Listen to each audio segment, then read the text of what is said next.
Hello! So let me share with you how I went from being an evening person, a night person, to staying up 3 o'clock in the morning to a morning person. Number one, it wasn't until I went traveling, backpacking in my early 30s that I experienced waking up on my own without an alarm clock in the morning. So fairly late in life. And then it astounded me so much that in the last 10 years or so, I have really been quite dedicated in figuring out how I have somehow turned, to some extent, a morning person. Or I should say, yes, I am a morning person. I'm also a night person. I'm both or nothing, however you want to call it. So what I realized is that number one, if you're never fully rested, you're not going to be able to sleep deeply and then feel rested in the morning in order to get up. Now, being fully rested is an interesting concept as it is, because what I struggled with when I was younger is that I didn't have enough mental stimulation. So I had a lot of surplus energy.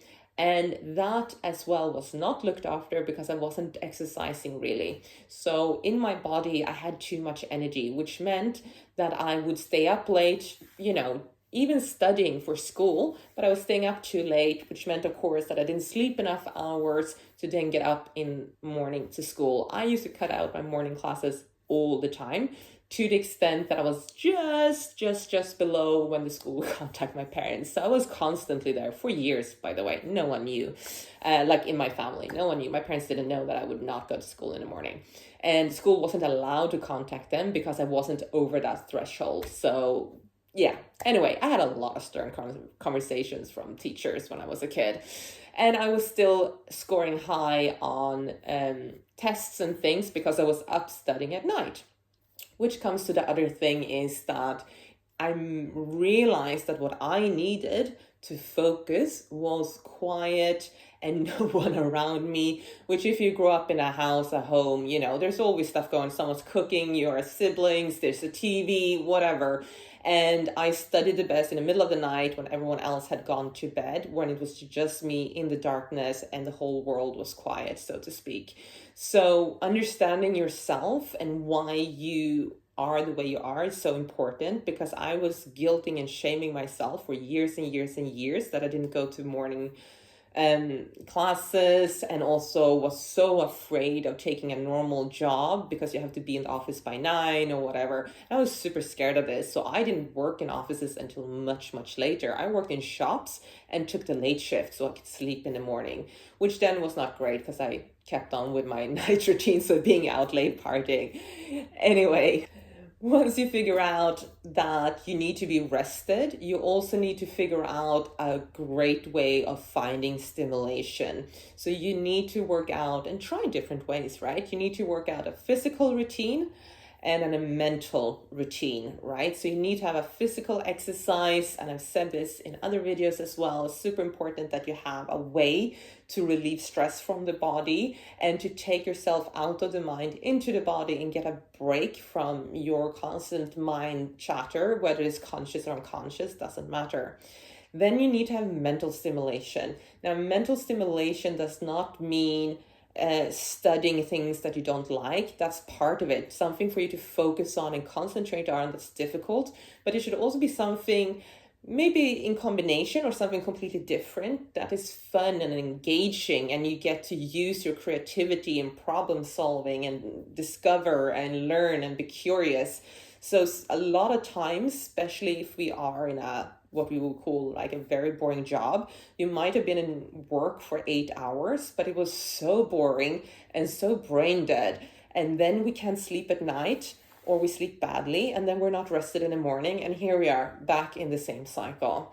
So I only discovered in my early 30s how it was to feel rested, number one. And then throughout all these years, this is what I discovered, that I need certain things in my life, and they will be different for you, on how to be stimulated so my energy is depleted enough so I can fully rest. Like, that's a natural thing that happens. Then thirdly, which is that even if you do these things, if you don't have a evening routine which supports an early morning, you're just going to spin your wheels. So I have a pretty set evening routine, which is fairly boring. On the other hand, there is no fun evening routine, right? The same thing, like if your fun evening routine is to go out and party, well, then you can't at the flip side also say, well, I'm frustrated that I'm not a morning person. They don't really go hand in hand. Everything is connected.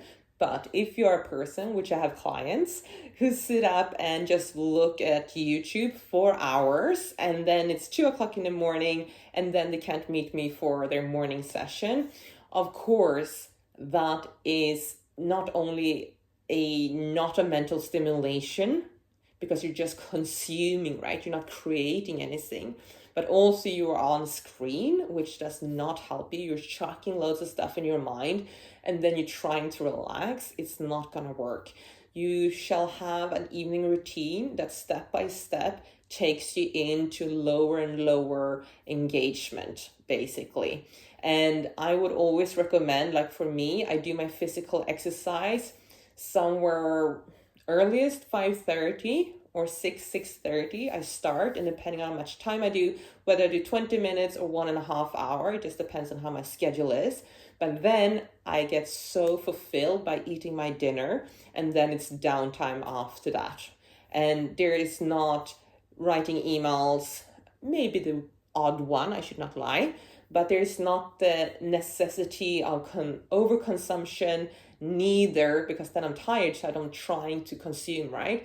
Neither overstimulation in creation. Now, some people are doing kind of self-care, which I very much recommend. Or what I would also say is make sure that you do the prep evening before. And it sounds so boring. It's what our mom said to us when we were young, lay out your clothes and all of that. I could never lay out my clothes because my clothes is a reflection of my mood, which depends on how I wake up, right? So never gonna happen. But you could, for instance, put whatever breakfast stuff you want on the counter, on the table. I make sure, for instance, for me, the kitchen is clean because I hate coming into an overloaded kitchen in the morning. I make sure my desk is neat and tidy. I tidy my wardrobe closet area so it's not a pile of clothes everywhere. I do those little things. So when I come in the morning, everything is fresh, clean, to the point, and my mind does not get frustrated in the morning. So whatever works for you in terms of evening routine would be lovely to hear about it, because everyone has their own little thing. But it is about exploring, be curious, what works for me, and see how you wake up in the morning. And yes, there's no shame in sleeping 9 hours per night. Love a good sleep. So make a comment, subscribe, and like. Thank you very much.